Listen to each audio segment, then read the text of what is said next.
Hey, John here. Here's lick of the day number 112. It's an Yngwie-Inspired one using hybrid, alternate, and sweep picking. I'm gonna play it once slowly and then break it down. And after I've done that, I'm gonna share some practice advice, so stick around for that if you want to improve your playing.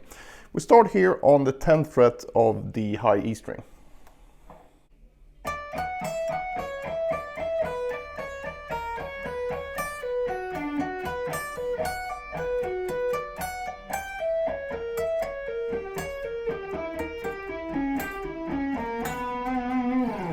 Alright, so this lick is based on the B harmonic minor scale, and we're going to start here on the 10th fret. If you don't know what harmonic minor is, it's basically the scale that would give you that sort of neoclassical sound. And that's due to the fact that we changed the flat 7 of the scale to a natural 7. So you get that sound. Anyway, we're starting on the 10th fret, and we're going to use this Yngwie sequence. It's not the 6-note sequence now, it's going to be the 4-note sequence, so it's going to look like this. And one way that you can sort of remember this and look at it is that if we number the notes from left to right, so we have 10, 12, 14 here, but if we number them 1, 2, 3, the sequence goes 1, 3, 2, 3. Just kind of a pedal point lick. But we want to do it once in each position here, so we're going to go move down one scale step. So each note here moves down, so 10 goes to 9, 12 goes to 10, 14 goes to 12. So basically the only new note here is this one, so these two are still played. So again, and we do that again, and now we're going to end up on 7, 9, and 10. And we do it one more time, and now we're going to get that natural 7s to get that harmonic minor sound. And you have access to the tabs, as you can see in the beginning. You have a link to that, and you also have a link in the description. So if it's confusing here somehow, I have everything written out, and it's completely free. You just need to sign up to get it. So after that, we go up here to 10 again, but with your pinky. And now we're going to go into the first arpeggio thing here. And basically going to be two inversions of the B minor arpeggio, so the 1 chord. And an inversion just means what note you have in the bass. And since we're not playing this, we're playing this by ourselves. I mean, technically we have the drone ringing, but this would be considered the first inversion because you have the 3rd in the bass, so to speak, and then we're going to go to the 2nd inversion. And if we would be using the remaining one, that would be called the root position because we have the root as the lowest note. But we're going to be using this one. Very easy to remember. It's just, you can play with one finger. I'm just going to add this note here as well. And the next one looks like this D minor shape. I use 1, 2, 1 to play it though. But both ways work, so you can choose whatever you feel more comfortable with. The actual sequence we're going to play here is going to be an 8th note sequence. We go 1, 2, 3, 4, 5, 6, 7, 8.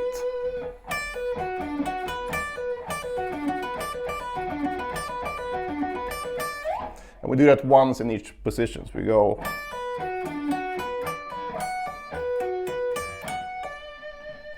the way that I picked this is a downstroke first, down, pull off, up, down, down, down, up, pull off. And then, depending on the day and whatever, I might start with a downstroke here or an upstroke. Doesn't really matter because the following note is just a pull off. So I think most often I do an upstroke.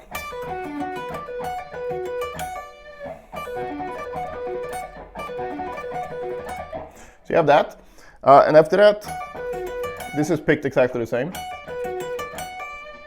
Now we're going to go into the last arpeggio here. That's going to be the diminished 7th built from the 7th, natural 7th scale degree. So, and that's a symmetrical chord, and what that means is that it's built all in minor thirds stacked on top, and any interval you can get by skipping a minor third as well. So a flat 5 or tritone and so on. But in this case, we're just going to do the minor third thing. And actually what I did here, that's a good shape to learn, because then it's much easier to understand the sequence, because we're not just going to play it straight up and down. So we start here on 15. So we have 15, 12. This is a super easy shape. Then you have 14, 11. So it's kind of like a wonky pentatonic. Instead of going, you go like that. And then, because whoever came up with tuning the guitar in fourths, except between 2 strings, whoever that dude is, pretty sure it was a dude, it's his fault that we have to move a whole step here instead. So if you're not Tom Quayle, who tunes everything in fourths, you kind of have to do that as well. So, but it's not that bad. And also what happens here is that we have exactly the same notes. We've got G, E, and then we have C sharp, A sharp, and then we have the same thing here. So, and this shape from the G string is gonna look exactly like this one. So now you have the shape. And actually one extra tip here is it can be helpful to look at the starting note on each string. So you kind of get this broken up staircase. That's where your pinky is going to start. Anyways, we have that, and then the sequence is going to go like this. We have a downstroke, pull off, and then up, down. So that's our first group of 4. So down, pull off, up, down. After that, we're going to go with the M finger. So we're going to do some hybrid picking here. So M, and then you go down, pull off, up. So down, pull off, up, down, M, down, pull off, up. And that's going to be a sequence for the next set as well. So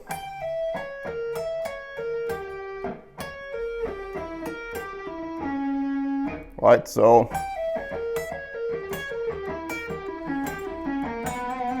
we're going to end like that. So we have basically you can see the groupings here, 2 plus 2 over 2 strings. Then you have 1 plus 2 plus 1. So it all adds up to 4.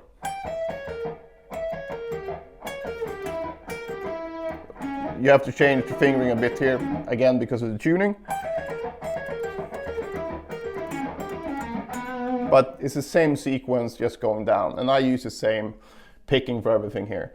You don't need to stick to my way of doing it though. If you are, you can try alternate picking everything, even though that might be quite difficult at this tempo. Or you can, try doing down, pull off, and maybe go down, up, and then the M finger. Maybe that feels better. So try different things and see what seemed to work the best for you.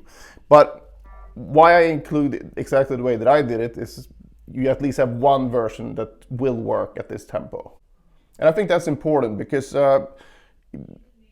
if I can do it, anyone can do it. And I don't mean that to sort of downplay what I can do at all. It's just that we're all humans, and if anyone can do something, anyone else can also start. You learn that if they put in enough work and practicing in the correct way.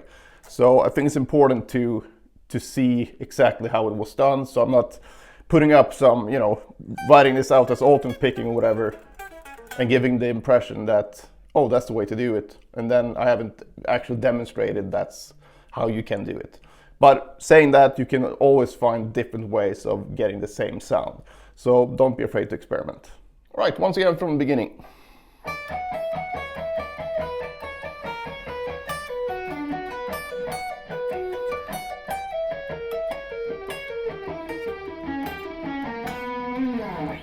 Right, so practice points here. When it comes to the alternate pick stuff, work on that obviously. I think this is a great exercise because it's quite tricky and it uses a lot of the fingers on the right side of the hand. So you're going to use the pinky a lot, right? So because you're basically pivoting from the pinky. And this fingering is hard for most people. So that's a good one to practice. If you somehow missed all the 111 previous licks, you might not know the way that I like to practice stuff like this. So besides just working on a lick, depending on the lick, it can be very overemphasize. It can overemphasize a certain fingering. I don't think that's necessarily great for your overall technique. So I like to work on things more systematically, but also work on the lick itself, of course. But when it comes to the systematic stuff, this doesn't sound that great, but you can focus on the technique. You don't need to remember any shapes, and it really balances your left hand. So the way that I would practice this particular sequence then would be by taking 1, 2, 3, 1, 2, 4, 1, 3, 4, 2, 3, 4. Just play the sequence twice with each fingering. So if I do that on the E string here, that's 1, 2, 3, 1, 2, 4, 1, 3, 4, 2, 3, 4. Move it up.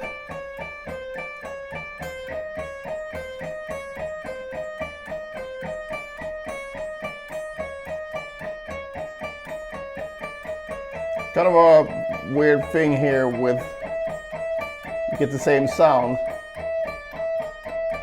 It can be a bit confusing at first, but just take it easy, focus on your technique and relaxation, and this will help you a lot. You can, besides moving it up one string at a time like this, you can also do in one position at a time. So that would mean you do it on the E string, B string. So you do the same 4 patterns, and then do that on all 6 strings or 7 or whatever you have on your guitar, and then move that up and down the fretboard. And a final tip here, when it comes to practicing like this, it can take quite a long time, especially if you do all 6 strings.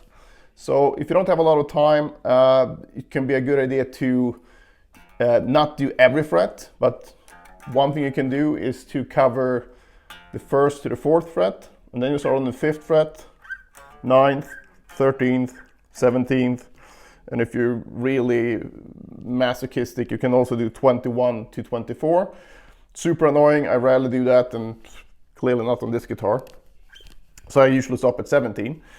But that's great though, because you cover the entire fretboard without repeating frets. If you didn't catch this, so we start on 5 because we covered 1 through 4, then we cover 5 through 8, start on 9, and so on. So, and that's important because you get to experience all the different gaps in the, the fret gaps, but also how the tension changes on the string. It's quite tight up here and, a bit more loose down here. And it's a different feeling. So it's very important to practice all over the fretboard, basically. And if you have more time and you want to get more reps in, you can maybe do all the whole steps. So you go all the reps here from 1, go up to 3, 5, 7, 9, and so on. So there's different variations. So don't feel that you have to do every fret and you end up not doing it because it would take such a long time. So it's way better for you to, get in as much time as you can, obviously. But this is a good sort of, not trick, but it's just a thing that helps so you don't have to spend a shit ton of time on one thing necessarily, but you can still get all the benefits from working across the fretboard. For these arpeggios, we just take the shape that you feel least comfortable with, and usually most people tend to have an issue with this one because of all the barring. So I would not do that, but I would take this shape, move it down here, and then maybe do it, actually I would do it once in each position like this. Move it up.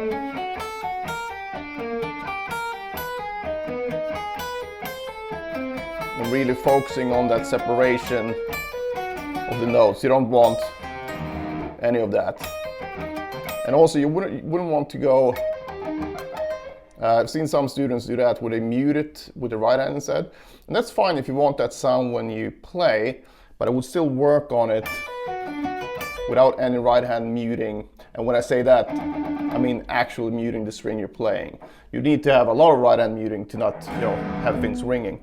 But in terms of working on arpeggios and sweep picking, I think it's a really good idea to sort of steer clear of the muting as you practice, because then you know that you can do it. You know, when you add the muting, it's not going to be more strings ringing because you already have a very active left hand. So that's a very important thing for articulation.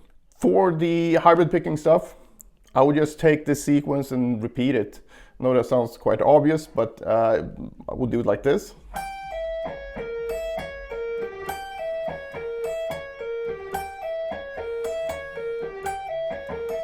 And then move that up and down the fretboard as well in half steps. And then start on the second sequence, the 1 plus 2 plus 1.